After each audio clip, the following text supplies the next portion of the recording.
السلام عليكم ورحمة الله وبركاته. حبايبي الغاليين، عاملين ايه؟ يا رب تكونوا بخير. قبل ما نبدأ وصفتنا النهاردة نصلي على الحبيب صلى الله عليه وسلم، ونشترك في القناة ونفعل جرس التنبيه عشان يوصل لنا كل جديد. اول حاجة معانا النهاردة في وصفتنا رز بشعرية، ومعانا فراخ بانيه، ومعانا سلطة طحين.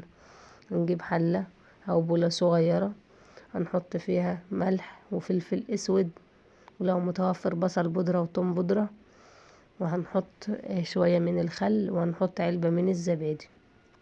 دي تتبيلة البانيه اللي هتخليه معاكي طري من جوه ومقرمش من بره.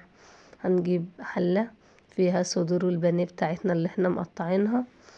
انا كنت مقطعاها قطع صغيرة وجبتها معانا زي ما انتوا شايفين، غسلتها غسلة كويسة ونشفتها من المية، ونزلت عليها بالخلطة اللي انا عملتها وركنتها في التلاجة.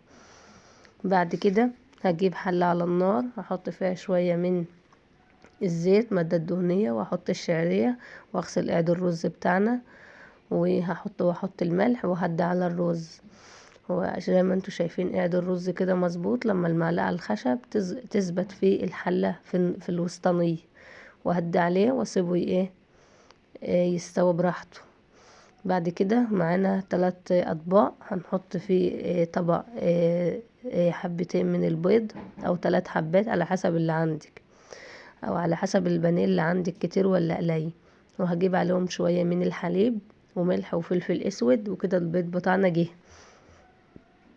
بعد كده هجيب الدقيق، نحط على الدقيق معلقتين من النشا.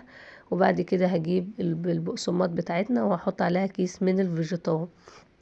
اول حاجة هنزل بالبانيه، هحطه في الدقيق، وبعد كده هنزل بيه في البيض. وبعد كده بعد ما انزل بيه في البيض هغلفه بالبقسماط على الفيجيتار الكنور اللي هو الحار او البارد زي ما انت عايزه. الفيجيتار ده وظيفته ان هو بيبقى حر شوية، وفي نفس الوقت يخليها طرية من جوه، قطعة البانيه طرية من جوه ومقرمشة من بره. بعد هنا ما خلصت الكمية كلها هون زي ما انتوا شايفين. ودي معانا سلطة الطحينة. هنجيب طحينة البوادر، عليها مية بقى، مية دافية ولا سخنة ولا ساقعة. وهجيب معانا ليمون، ومعانا شوية من الخل وكمون، وشوية من الشطة، وشوية من الملح، وتوم مفروم، وهقلبهم في بعضهم. وبعد كده ده شكل الرز اهو بعد ما خلص، وده شكل البانيه.